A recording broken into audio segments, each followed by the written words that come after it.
오늘은 전반부는 지난주에 넘겼었던 그 2부 내용, 우리 3주차 수업 자료 2부 내용을 이어서 진행하고 살짝 쉬었다가 그 요상한 인공지능 비슷한 느낌의 프로젝트를 오늘 시작을 하도록 하겠습니다. 그래서 오늘은 간단한 규칙 소개를 하고 그 프로젝트 그 게임의 규칙을 소개를 하고 여러분이 직접 자신의 키보드랑 마우스를 써서 제가 만들어 놓은 80명의 봇들과 함께 모여서 게임을 실제로 플레이 해볼 수 있도록 코드를 작성해 놨어요. 아마 지금은 그 LMS는 안 보일 겁니다. 이따가 4시쯤부터 여러분한테 공개될 수 있도록 그렇게 예약을 걸어 놨어요. 그래서 그거 이따가 다운로드해서 여러분이 이클립스에 임포트를 한 다음에 실제로 플레이를 하고 일정 점수 이상을 받으셔야 퇴근을 하실 수 있어요. 그래서 오늘 수업의 마지막은 그렇게 장식을 하려고 하고 있어요. 자, 본론으로 들어가 볼게요. 우리 지난 시간에 뭐 배웠습니까? 데이터와 코드라는 제목으로 지금 스타트하고 있는데, 그래서 데이터 흐름, 코드 흐름 얘기를 하면서 이런저런 것들이 튀어나왔어요. 예를 들면 수식이라는 단어 등장했었어요. 수식이 뭡니까?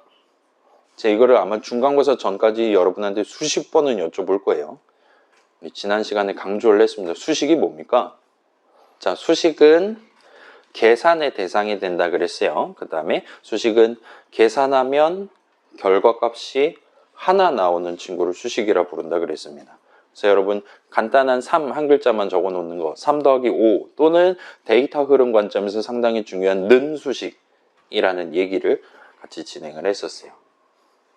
그래서 데이터 흐름 중요한 3가지 있다 그랬죠. 대부분 프로그램 굳이 지금 네이버 웹툰 앱을 왜 켜냐 라고 물어보면 그 의의는 보통 데이터 쪽에 있다 그랬어요. 그 데이터 쪽에서의 목표를 달성하기 위해 일반적으로 여러분의 프로그램은 바깥에서 새로운 데이터를 들고 와서 뭔가 더하기 빼기 등등을 수행한 다음에 그 결과를 사용자한테 출력, 전달을 하는 일련의 데이터 흐름을 가져간다 그랬습니다. 그 과정에서 여러분은 는 수식을 비롯한 다양한 수식들을 적음으로써 그래서 어디서 데이터를 가져올 거냐, 구체적으로 무슨 작업을 수행할 거냐, 어떻게 데이터들을 다룰 것이냐와 같은 것들을 지정을 한다 그랬어요. 그래서 일반적으로는 는 수식은 어디다 무엇을 담는다와 같은 계산 양상을 띈다 그랬고, 그래서 어디다 담을 거냐, 이거는 저기다 담고 이거는 UAG에 담고 해야 된다 와 같은 식으로 는 수식의 좌항을 적을 때 여러분은 일반적으로 이름을 써서 여러분이 미리 정해둔 이름들 중에 하나를 골라가면서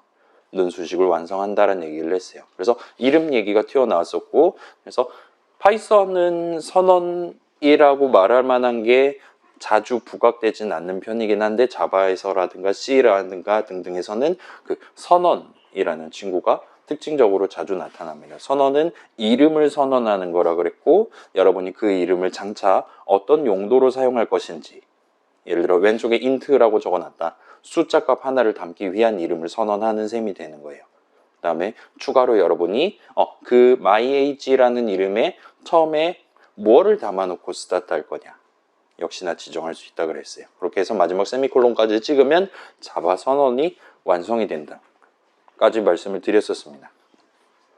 그래서 그런저런 얘기가 튀어나오는 게 데이터 흐름이었고, 프로그램 실행, 왜 실행하냐? 보통 데이터 흐름에서 의의를 찾을 수 있다 그랬고, 그래서 여러분 수식 적어가면서 어디다 뭘 어떻게 해서 담을 거냐 등등을 기술한다 그랬어요. 그 과정에 이름을 쓴다 그랬고요. 그거에 대비되는 코드 흐름은 이제 육하원칙 상에서 살짝 안 보였었던 언제에 해당하는 거를 구성하기 위해 쓴다 그랬어요. 그래서 그 프로그램의 실행 흐름 그 자체는 곧 코드 흐름이다. 그래서 여러분은 다양한 문장들을 차근차근 .java 파일 어딘가에다 적어가면서 이 프로그램 컨트롤 F10을 눌렀을 때 어떤 작업들을 이 순서대로 수행해야 된다와 같이 기술을 한다 그랬습니다. 그래서 적절한 문장들을 그 디테일을 수식을 써서 살려가면서 여러분 .java 파일 곳곳에다 적어두면 그걸 토대로 거기 적혀있는 그대로 실행되는 자바 프로그램을 만드는 게 가능하다 그랬어요.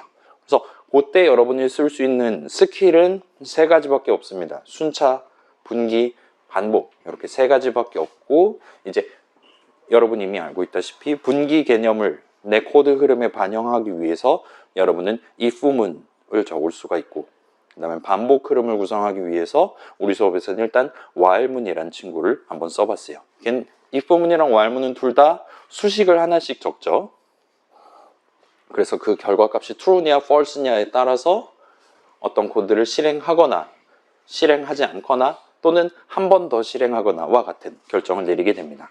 그 문장 얘기하면서 우리 헬로 월드 출력하는 프로그램에도 들어있었던 가장 간단한 문장, 수식 적고 세미콜론 적으면 완성되는 수식문 얘기를 이어서 같이 진행을 했었어요. 그래서 여러분들이 언제 프로그램 바깥에서 데이터를 가져올 거냐, 언제 뺄셈을 할 거냐, 언제 최종적으로 출력을 할 거냐와 같은 것들도 역시나 각각의 목표를 달성하기 위한 문장들을 여러분이 원하는 그 순서, 1, 2, 3 순서에 맞춰서 실행되도록 점 자바 파일에 적어야 된다라는 얘기를 했었습니다. 그렇다 보니까 이 데이터 흐름이랑 코드 흐름은 완전히 서로 독립적인 개념이 아니라 매우 밀접하게 연계되어 있다라고 말할 수가 있을 거예요. 까지가 지난 시간에 우리가 같이 진행했던 내용입니다. 자, 다 기억나는 거죠? 부끄러워서 얘기 안 하는 거죠? 우리는 기억 못해도 유튜브가 기억하고 있으니까 나중에 다시 확인해 보면 될 것 같아요.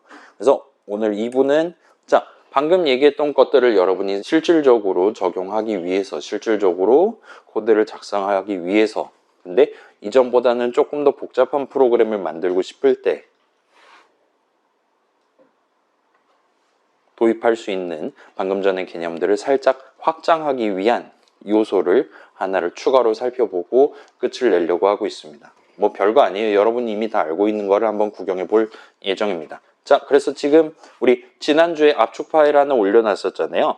그거를 여러분 적당히 바탕화면 같은 데다 다운로드를 해주시고 거기에는 지금 그 압축 파일에는 제 이클립스에서 미리 만들어가지고 미리 코드 적어놓은 자바 프로젝트가 들어가 있어요. 그거를 여러분의 이클립스에다가 임포트를 하는 방법을 지금부터 소개를 해드리겠습니다.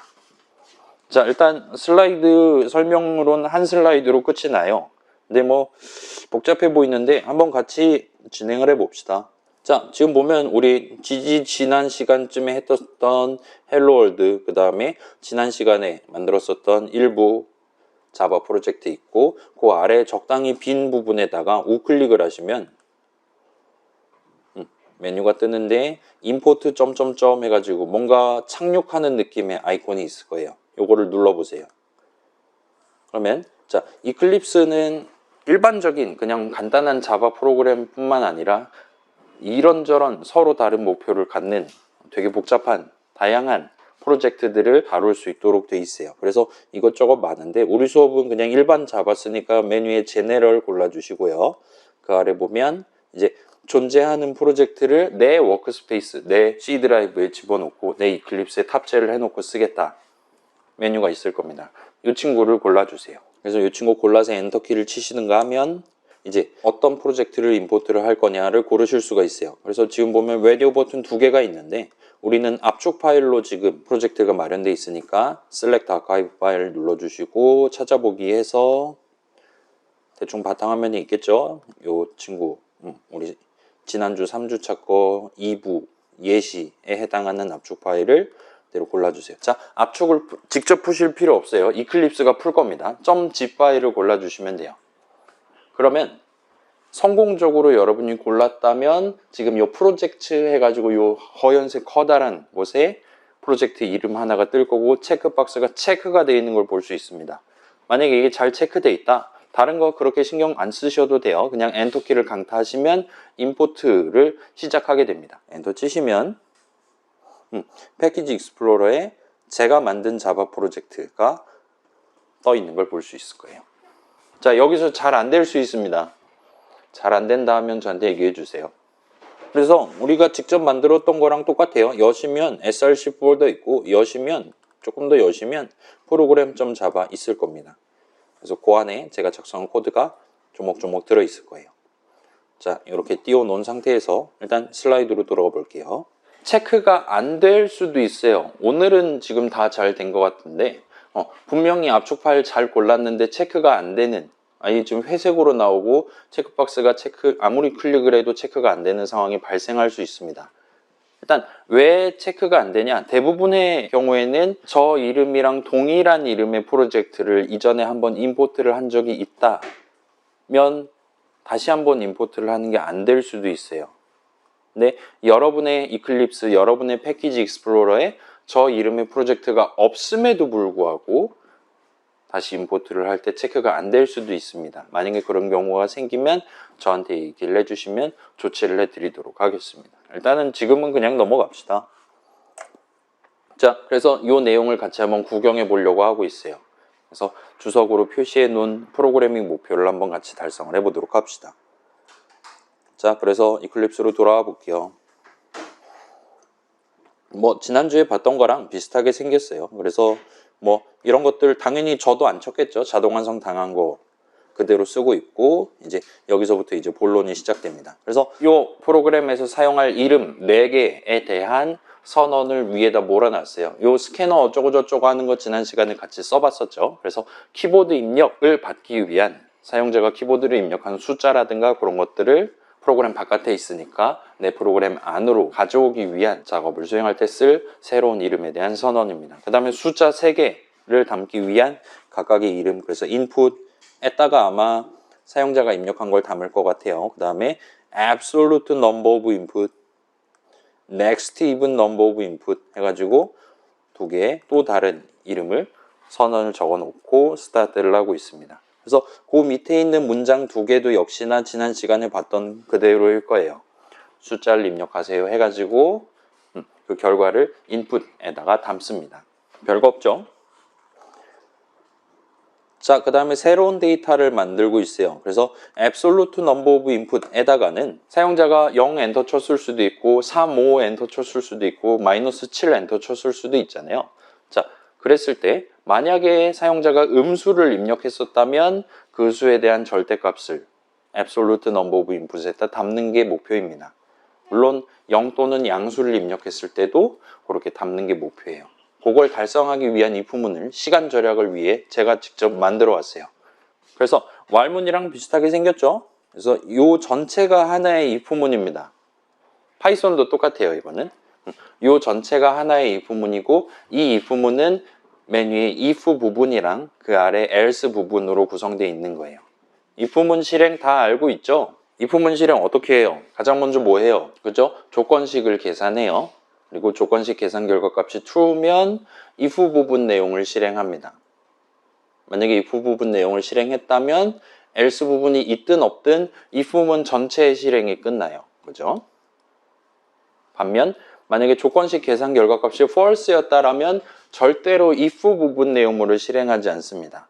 그리고 만약에 else 부분이 있었다면, 붙어 있었다면 else 부분 내용을 실행하고 전체 if 부분 실행이 끝나요. 이와 같이 실행 흐름이 구성되어 있죠. 파이썬이랑 자바랑 똑같습니다. 지금 보면 그래서 만약에 인풋 값이 음수면 이 수식문을 실행할 거예요.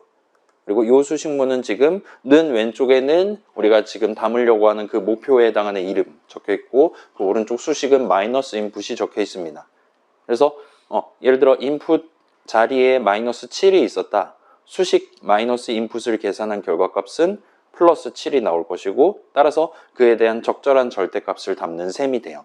반면 인풋이 3 같은 거 들어있었다라면 얘를 실행하지 않고 else 부분에 적혀있는 이 수식문을 실행할 겁니다. 그래서 absolute number of input에는 수식 플러스 인풋을 계산한 결과값이 담겨요. 만약에 인풋 자리에 3이 들어있었다. 플러스 인풋하면 3이 담깁니다. 마이너스 7이 담겨 있었다. 수식 플러스 인풋하면 마이너스 7이 담깁니다. 따라서 자, 요 위에 있는 요 연산자죠, 얘도. 단항 연산자. 좌항, 우항이 아니라 항을 하나밖에 안 받는 연산자. 저 단항 마이너스 연산자는 숫자에 대해서 만약에 양수였다면 음수로와 같이 부호를 바꾸는 연산자로 여러분이 다 알고 있을 거예요. 그렇죠? 요 밑에 있는 단항 더하기 연산자는 부호를 바꾸지 않는 연산자예요. 원래 음수였다? 그럼 그냥 음수입니다. 원래 양수였다? 그냥 양수예요. 따라서 달리 말하면 요 수식 더하기 인풋은 그냥 수식 인풋이랑 완전히 똑같은 느낌입니다. 근데 컴퓨터쟁이들은 워낙 대칭을 좋아하기 때문에 데칼코마니 같은 느낌으로 지금 얼마나 아름답게 생겼습니까? 지금 딱 길이도 똑같고 연산자도 똑같은 개수만큼 붙어있고 그런 것들을 좋아하는 사람들이 저 같은 사람들이 있기 때문에 다낭 더하기 연산자를 마련을 해놨어요. 저 이런 거 보면 기분이 좋습니다. 아무튼 이 if문을 실행함으로써 결과적으로 인풋 값이 음수든 0이든 양수든 항상 absolute number of input 자리에는 인풋 값에 대한 절대값이 담긴다라는 게 이제 보장이 될 거예요. 별거 없죠? 자, 그거랑 비슷한 느낌으로 요건 우리가 한번 직접 같이 해보도록 할게요. next even number of input에다가 인풋 값보다 크거나 같은 가장 작은 짝수를 담는 게 목표예요. 예를 들어 인풋 값이 3이었다. 거기 3 담겨 있었다라면 저기다가는 4를 담으면 됩니다. 인풋 자리에 0이 담겨 있었다라면 0은 짝수로 칠 거예요. 그러면 그냥 0을 담으면 돼요. 근데 지금 우리 코드 짜는 시점에는 저 인풋 자리에 0이 들어올지 7이 들어올지 65,000이 들어올지 모른단 말이에요.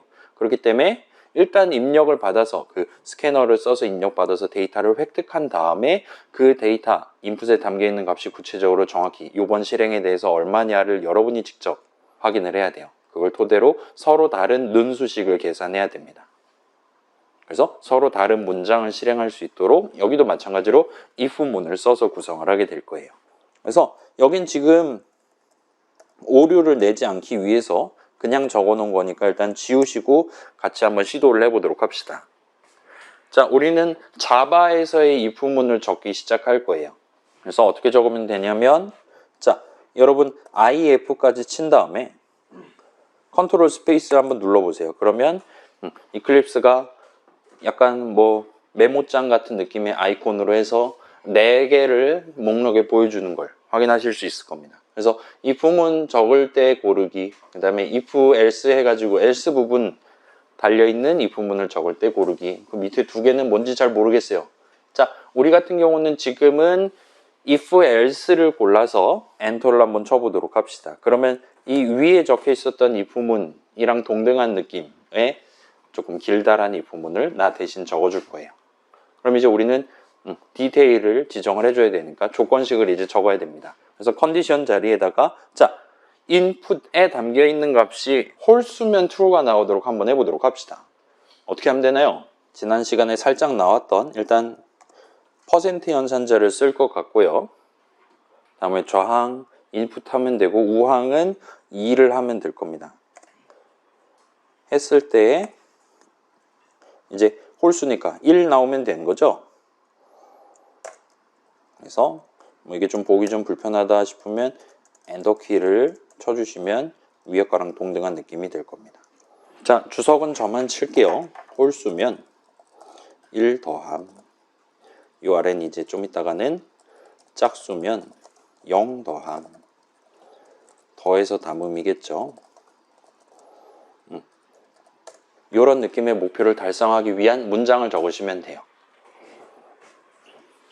수식문 하나로 끝낼 수 있는 거죠. 는수식 하나로 끝낼 수 있는 거죠. 자, 여기서 이제 우리는 는수식을 적을 건데 그 좌항 자리에는 이 길다란 이름 next, even, number of input 무려 21자의 길이를 갖는 저 길다란 이름을 철자를 하나도 틀림없이 다 적으셔야 돼요. 여러분 보통 파이썬 같은 걸로 코드 짤 때 막 예를 들면 x, y, a, b 같은 이름 쓰잖아요. 여러분 나중에 여러분만의 게임을 만들 때는 아마 숫자 뭐 4-5개만 다룬다고 게임이 다 돌아가진 않을 겁니다. 알파벳 하나만 가지고 이름을 정한다고 하면 26개밖에 못 정하는 거잖아요.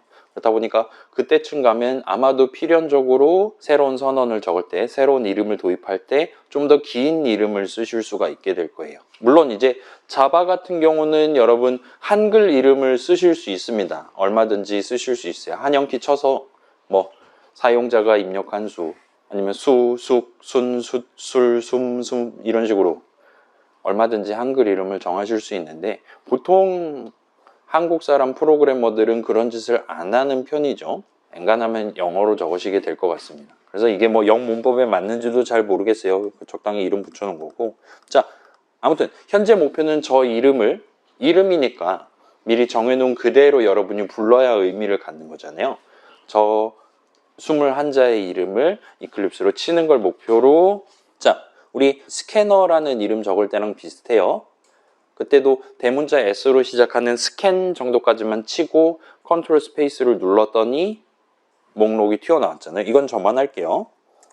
스캔 정도까지만 적고 컨트롤 스페이스 하면 요 스캔으로 시작하는 또는 이름 중간에 스캔이란 단어가 들어있는 내가 지금 적을 수 있는 이름, 사용할 수 있는 이름들에 대한 목록이 뜨는 걸 확인할 수 있습니다. 요거랑 비슷한 느낌으로긴 한데 조금 다른 느낌으로 자 지금 요 이름 보시면 소문자 N으로 시작하는 next, even, number, of, input과 같이 중간중간 대문자가 섞여 있는 걸 보실 수 있어요. 그래서 여기서 적을 때 맨 앞에 글자 하나를 적고 대문자로 적혀 있는 지금 같은 경우는 E, N, O, I 대문자만 이어서 한번 적은 다음에 컨트롤 스페이스를 한번 눌러보세요. 그러면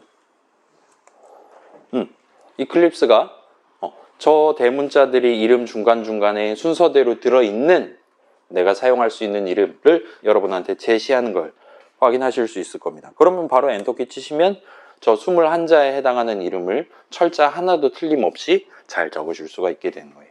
이클립스로 코드 짜는 사람들 막 커다란 프로그램 만들고 그런 분들이 대부분이라서 보통 이름들을 길게 가져가시는 성향이 있기 때문에 이클립스도 그런 사람들이 좀 더 편하게 긴 이름을 틀림없이 적을 수 있도록 이런 기능을 제공한다 보면 돼요. 물론 이제 이클립스뿐만 아니라 다른 엔간한 프로그래밍 환경들에서 지원하는 기능입니다. 이거는 지원 안 하더라도 뭐 앞글자 대충만 적고 컨트롤 스페이스 하면 튀어나오거나 할 수도 있는 거죠. 자, 그래서 이름 적었고 는 한 다음에 지금 인풋 값은 홀수인 상황이에요. 우린 짝수를 만들어야 됩니다. 그거보다 1 큰 짝수를 만들어야 돼요. 따라서 적절한 덧셈식 인풋 더하기 1까지 적고 세미콜론 찍어서 수식문을 완성해 주시면 목표 달성할 거예요. 그럼 이제 요거 전체 한 줄을 복사를 해서 우리 쉬프트 위아래 화살표 쓰면 복사가 좀 더 쉬울 겁니다. 아래 else 부분에 복사 붙여넣기 해서 1을 더하는 대신에 0을 더해서 담도록 또는 그냥 인풋을 그대로 담도록 구성하시면 이제 이 이품은 커다란 덩어리를 실행했을 때 저 next 어쩌고 자리에 우리 목표에 맞는 값이 담기도록 코드를 구성한 셈이 돼요. 이 아래에는 지금 그렇게 담겨있는 두 데이터를 들고 와서 메시지를 만들어서 사용자한테 보여주는 코드 등등이 다 작성이 되어 있는 상황입니다. 그래서 바로 실행해 보실 수 있을 거예요. 실행해서 이런저런 숫자 한번 입력해 보고 제대로 잘 나오나 확인해 보세요. 해볼게요. 숫자를 입력하세요. 3 엔터 치면 절대값은 3이고 가장 작은 짝수는 4입니다 라고 잘 나오는 걸 볼 수 있습니다.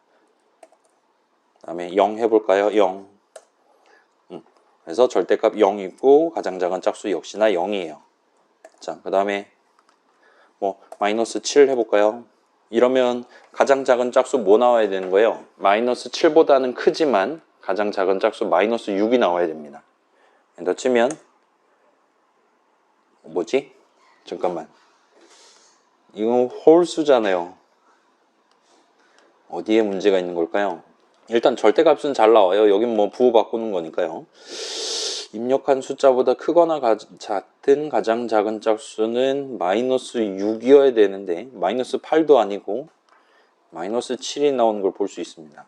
그쵸? 자, 지금 우리 지난 시간에 살짝 나왔던 적이 있죠. 나머지를 구할 때 파이썬 동네는 나머지가 항상 예를 들어 2로 나눈 나머지는 항상 0 또는 1이 나와요. 그 대신 음수에 대한 나머지를 구할 때 몫이 보통 여러분 생각하는 것보다 1 더 낮게 나올 겁니다. 근데 자바 동네에서는 예를 들어 마이너스 3을 5로 나눈 몫은 0이 나오고 나머지는 마이너스 3이 나오도록 그런 스타일로 나눗셈을 하도록 돼 있어요. 그렇다 보니까 여기 지금 홀수냐를 물어보는 거니까 자, 1이 나오거나 마이너스 1이 나오면 홀수다라고 우리가 얘기를 해야 될 거예요.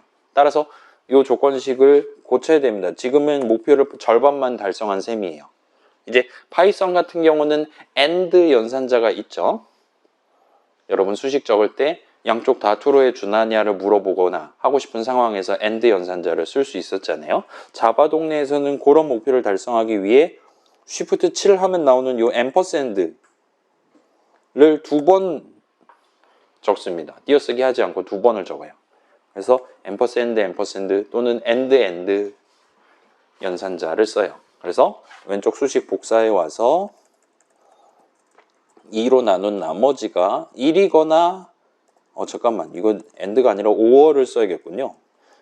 요 ampersand의 반대는 shift 1 기호하면 나오는 요 bar를 2번 적으시면 됩니다. 엔터키 위에라든가 근처에 있을 거예요. 그래서 그 bar를 2번 적으시면 파이썬의 or 연산자 비슷한 느낌으로 쓰실 수 있어요. 그래서 2로 나눈 나머지가 1이거나 2로 나눈 나머지가 마이너스 1이면 홀수가 맞으니까 그대로 진행하시면 될 거예요. 자, 한 번 더 실행해 봅시다. 언제나 음수는 우리를 힘들게 하는 것 같아요. 마이너스 7을 하면 이제 마이너스 6입니다 라고 잘 나오는 거 확인하실 수 있을 거예요. 자, 여기까지 하면 일단 첫 번째 실습은 끝이 납니다. 슬라이드로 돌아가 볼게요. 자, 뭐 별로 어렵지 않았을 거예요.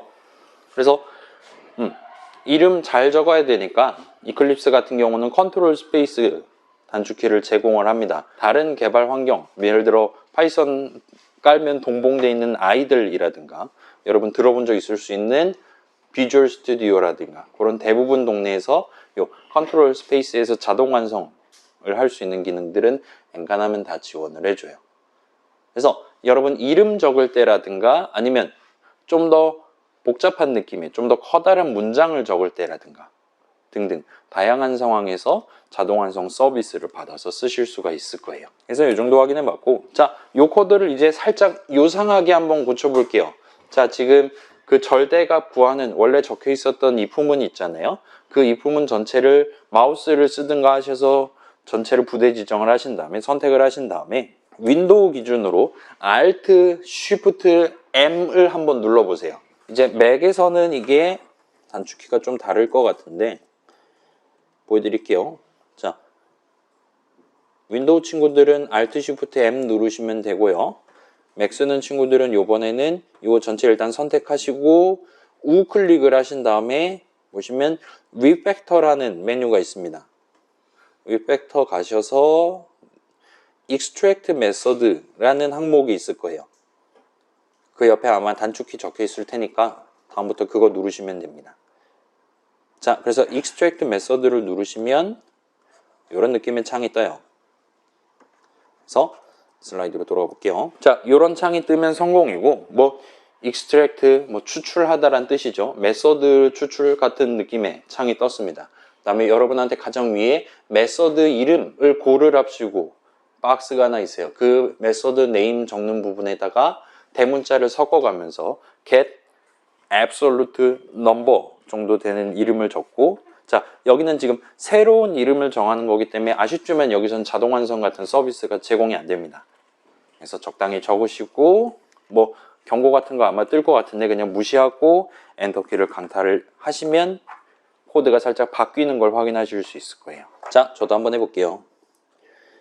get absolute number 하고 다른 거 건드리지 마시고 그냥 OK 누르시고 몰라 지금 근본 없는 이름이라고 저한테 지금 경고를 뺐는데 꺼지라고 엔터를 치면 자, 아까 제가 선택했었던 그 커다란 if문이 적혀 있었던 자리는 지금 당신의 if문 수식문으로 대체되었다가 되어 있는 걸 보실 수가 있습니다. 는 수식이 포함된 수식문 하나로 바뀐 걸 보실 수 있어요. 그래서 저기 원래 목표는 absolute number of input 자리에 절대값을 담는다라는 목표를 달성하기 위한 if문이 적혀 있었습니다. 그렇다 보니까인지는 모르겠는데 지금 는 수식으로 축약되어 있는 걸 보실 수 있어요.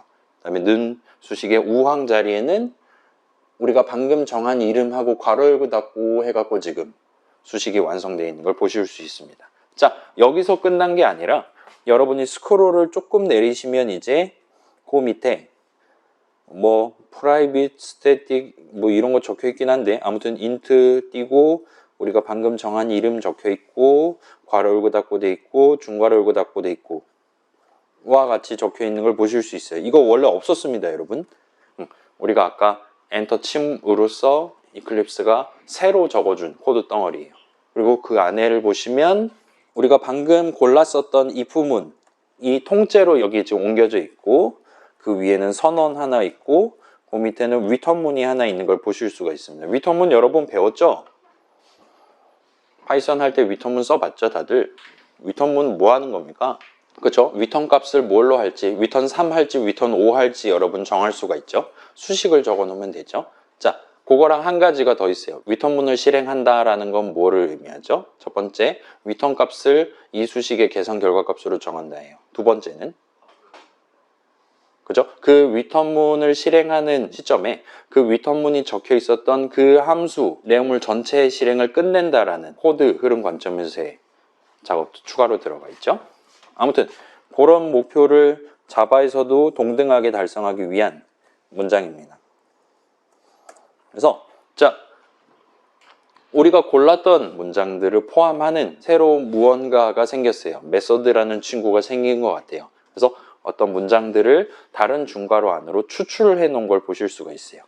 그리고 그렇게 그냥 옮겨놓고 끝낸 게 아니라 그 if문이 적혀 있었던 자리에 우리가 적어본 적 없는 새로운 문장 하나가, 수식문 하나, 는 수식이 하나 적혀 있는 거 역시나 확인하실 수 있을 겁니다. 자, 일단 지금 이렇게 추출이 잘 된 것 같아요. 오류는 안 나죠? 여기서 컨트롤 F11 눌러서 한번 실행해 보세요. 아까 전이랑 비슷한 느낌으로 한번 입력을 해보고, 자, 아까 전이랑 비슷하게 3 하면 여전히 절대값은 3이고 넥스트 어쩌고는 4입니다. 잘 나오는 걸 볼 수 있어요. 뭐 지금 이제 음수도 당연히 잘 되겠죠. 마이너스 7하면 마이너스 6입니다 라고 아까 전이랑 동등한 느낌으로 데이터 흐름, 코드 흐름이 발생한다라는 걸 여러분 확인할 수 있습니다. 괜찮아요? 추출하기 전 버전이랑 추출한 다음 버전이랑 실행 양상이 똑같아요. 데이터 흐름 관점에서의 목표, 의의도 똑같고 대략적인 코드 실행 흐름도 동등하게 흘러가는 것 같습니다. 해서 그 말은 저 if문을 제외한 다른 부분, 예를 들면 요 지금 껍데기라든가 선언 또는 요 return문 또는 여기 지금 대신 대체되어 있는 수식문 같은 것들은 이전 버전이랑 추출한 이후 버전이 동등한 데이터 흐름, 동등한 코드 흐름을 가져갈 수 있도록 이클립스가 우리 대신 적어준 부연에 해당하는 내용들이다라고 우리가 추측을 할 수가 있을 겁니다. 그래서 그 부분을 조금씩만 정리를 해볼게요. 자, 일단 메소드라는 단어가 튀어나왔는데 메소드 무슨 뜻입니까? 막 여러분 뭐 방법론 막 그런 거 전공 수업 시간에 막 튀어나오죠? 메소돌로지 막 그러잖아요. 못 들은 걸로 해주세요. 메소드가 뭡니까? 일단 여러분 파이썬 동네에서 함수 들어본 적 있죠? 자바 동네에서는 메소드라는 걸 쓰는데 방금 자동 완성 당에서 맨 밑에 적혀 있었던 그런 것들이 새로운 메소드를 내 프로그램에 도입하기 위한 거였다 보시면 될 것 같아요. 그래서 자바 동네에서는 파이썬에서 함수라고 부를 법한 것들을 메소드라고 일단 부릅니다. 그리고 자바 동네에서는 그 펑션이라는 함수라는 단어를 조금은 다른 뉘앙스를 반영해서 다루고 있어요. 아무튼 메서드는 일종의 개념이에요.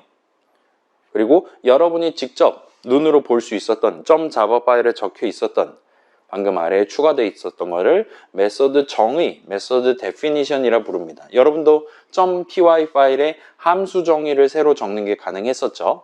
DEF로 스타트하는 DEF 새로운 이름 괄호 열고 닫고 콜론 엔터 쳐가지고 스타트하는 함수 정의란 걸 적을 수 있었잖아요. 지금 여러분 이클립스 아래쪽에서 확인할 수 있는 걸 메서드 정의라고 부릅니다. 정의가 뭐냐라고 물어보면 이건 조금 복잡할 것 같으니까 우리 수업에서는 간단하게만 짚고 갈게요. 자, 여러분 선언은 우리 이전에 얘기한 적 있죠. 선언은 이름을 선언하는 거라 그랬어요. 그 이름을 어떤 용도로 쓸 것이냐까지 미리 정해놓는 게 선언의 기본적인 본질이다라는 얘기를 했습니다.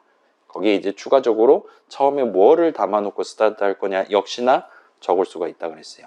정의는 역시나 새로운 이름을 도입하는 용도로 여러분이 쓸 수 있습니다.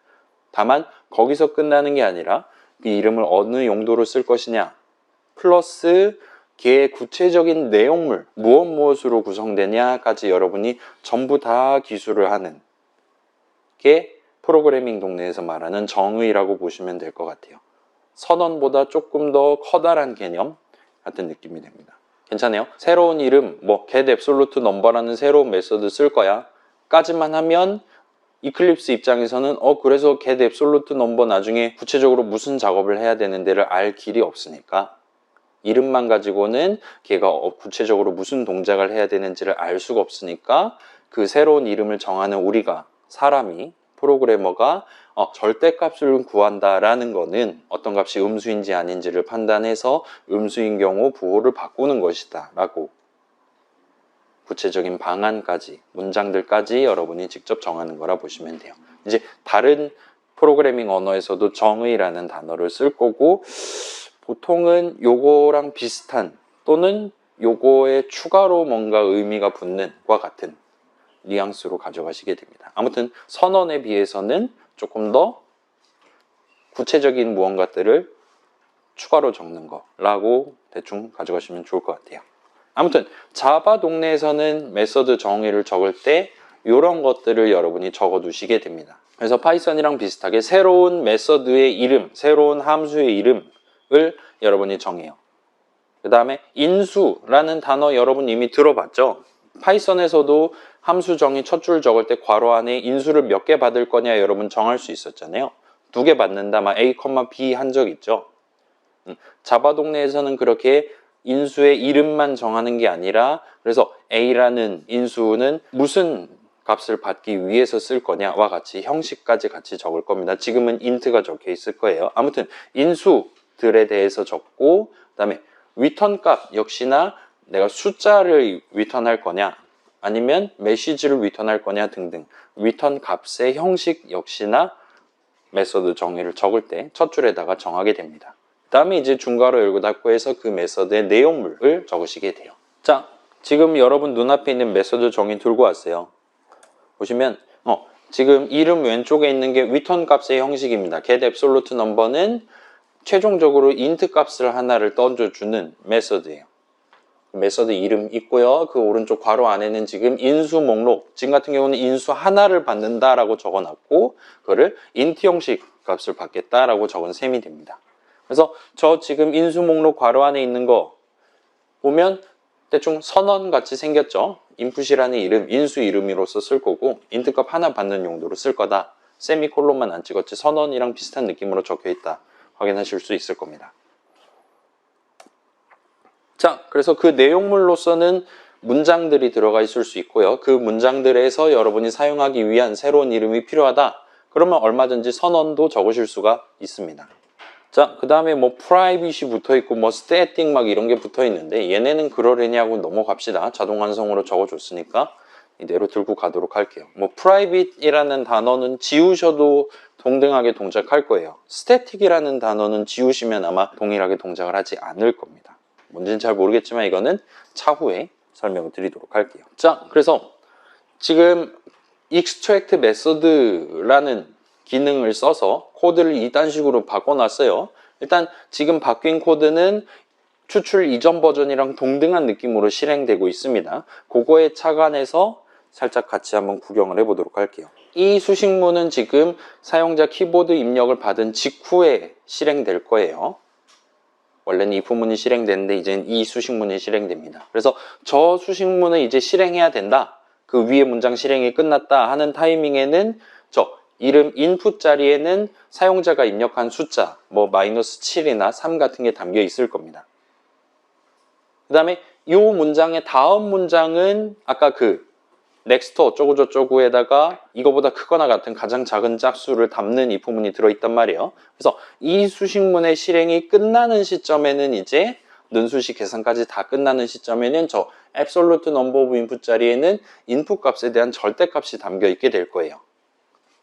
그죠? 저 는수식을 계산하는 와중에 input 값에 대한 절대값을 성공적으로 담고 있다는 겁니다. 이전에도 그랬었고 지금도 그럴 거예요. 그는 곧 지금 여긴 는수식이 적혀 있단 말이에요. 좌항 잘 적어놨어요.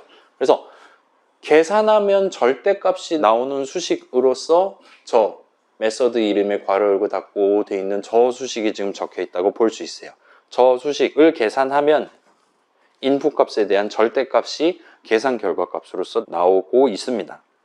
일단 이렇게 생긴 거, 메서드 이름 적고 괄호 열고 닫고 하고 그 괄호 사이에 수식을 채워 넣은 이런 느낌의 수식을 메서드 호출식이라고 불러요. 여러분 파이썬에서도 똑같죠? 함수 호출식 봤었죠? 프린트 괄호 열고 닫고라든가 등등. 자, 메서드 호출식 적으실 때 여러분은 일단 메서드 이름 꼭 적으셔야 되고 괄호 열고 닫고 꼭 적으셔야 돼요. 그 다음에 그 괄호 안에 여러분이 수식을 적으실 수도 있습니다. 만약에 수식을 적는다면 그 수식은 당연히 수식이니까 계산하면 결과값이 하나 나오겠죠. 자, 요 get absolute number라는 메서드를 호출할 때, 호출이란 단어도 역시 여러분 들어봤죠? call이라고 부르죠. 자바 동네에서는 다르게 부르긴 한데 아무튼 간에 저 메서드를 호출하는 과정에서 지금 인수 하나를 갖는 메서드란 말이에요. 그 인수 자리에 값을 무엇을 담아놓고 스타트를 할 거냐, 내용물 실행을 시작할 거냐를 여러분이 정하는 셈이에요. 여긴 지금 인풋 5글자가 적혀 있죠. 이 인풋 자리에는 사용자가 입력한 숫자가 담겨 있게 될 겁니다. 여러분 지금부터 막 헷갈리기 시작할 텐데 인풋이 막 여기저기 다 적혀 있잖아요. 이클립스 보시면 자, 여기 지금 메서드 호출식 있죠. 이 인풋 다른 이름도 마찬가지예요. 어떤 이름에 클릭을 하든가 해서 커서를 갖다 대면 이클립스가 음영 처리를 해줍니다. 그래서 지금 보시면 이 인풋이라는 이름 여기서도 쓰이고 있고 여기서도 쓰이고 있습니다. 그 다음에 여기서도 쓰이고 있습니다. 걔 지금 선언 여기 있습니다와 같이 음영 처리를 해주는 걸 볼 수 있어요. 오른쪽 보시면 이제 여기 칩도 박아줍니다. 그래서 여기에 있고요. 여기에 있고요. 여기 있어요. 물론 다른 이름들도 마찬가지예요. absolute number of input 갖다 대면 이렇게 색칠을 해주는 걸 볼 수 있어요. 자, 지금 보시면 input 다시 갈게요. 자, 요것들은 대충 회색이죠. 약간 무채색 느낌의 회색입니다. 근데 요 인풋만 지금 색깔이 다르게 음영 처리가 되어 있는 걸 볼 수 있어요. 자, 요 색상의 차이는 뭘 의미하는 걸까요? 왜 여긴 회색이고 저기는 노란색으로 칠해주고 있을까요? 자, 저 색상의 차이는 저 인풋이라는 이름, 숫자 하나 담기 위한 이름이죠. 저 이름을 중심에 두고 데이터 흐름 관점에서 봤을 때 인풋 자리에 새로운 데이터를 담는 상황일 때는 노란색으로, 인풋 자리에 담겨 있었던 값을 들고 와서 계산에 활용하는 상황에서는 일반 회색으로 표시하는 걸 볼 수 있어요.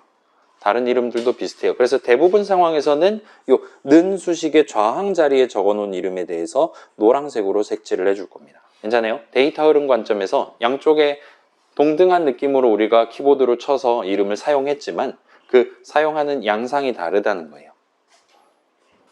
그리고 그것만큼이나 중요한 게 자, 지금 요 수식문에 적혀 있는 요 이름 인풋에다가 커서를 갖다 댔을 때 스크롤을 내려보시면 지금 밑에도 지금 다양한 수식 인풋이 적혀 있잖아요.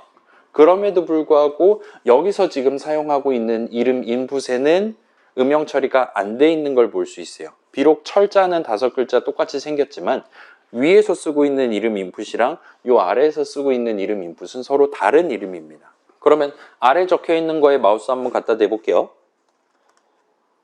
커서를 갖다 대면 얘는 지금 음영 처리를 요 동네에서밖에 안 해줘요. 요 이름이고요. 그 다음에 인수 자리에 지금 노란색으로 이렇게 인수 이름입니다와 같이 표시해 주는 걸 볼 수 있어요. 자, 우리가 한국말로는 그냥 퉁쳐서 인수라고 하는데 영어로는 이 둘을 구분을 해서 부릅니다. 우리가 지금 인풋, 인수 2개 받네, 3개 받네. 여러분 메서드 정의를 적는 타이밍에 내가 3개 받을 건데 각각을 무슨 이름으로 부를 예정이다 해가지고 첫 줄에서 정하는 인수 이름은 보통 아규먼트라고 불러요. 그 다음에 그 메서드에 대한 메서드 호출식을 적을 때 처음에 3 넣고 5 넣고 7 넣어야지, 3,5,7 해야지 와 같이 각각의 인수 자리에 구체적으로 무슨 값을 넣을 거냐, 그렇게 실질적으로 담기는 값을 파라미터라고 부릅니다. 그래서 여기는 지금 get absolute number, 절대값을 구하기 위해 무슨 수에 대한 절대값을 구할 거냐? 키보드 입력이 담겨있는 input이라는 수식을 적음으로써 사용자가 키보드를 입력한 그 수에 대한 절대값을 구하겠다라고 지정한 셈이 되는 거예요. 여러분 원한다면 input 대신에 뭐 0이나 3 직접 집어넣으셔도 상관없습니다. 파라미터를 정한 셈이 돼요. 메소드 호출식도 수식이에요. 계산하면 결과값이 하나가 나올 겁니다. 자, 메소드 호출식은 어떻게 계산되냐? 일단 가장 먼저 저 괄호 안에 적어둔 수식들을 계산해요. 그렇게 계산함으로써 이번 호출에서 보낼 파라미터 값들을 구하게 됩니다. 그 파라미터 값들을 인수, 아규먼트 자리에 각각 담게 돼요. get absolute number, 이번에 새로 호출하는 거란 말이에요. 이번에 절대값을 구할 수는 3이다, 마이너스 7이다 와 같이 정하는 셈이 됩니다. 자, 그렇게 지금 인수 인풋 자리에 예를 들면 마이너스 3이 담겨 있었다 칩시다. 그러면 저 인풋 자리에 지금 마이너스 3이 담겨 있는 채로 이 메서드 정의 중괄호 안에 적어둔 문장들을 실행하기 시작합니다.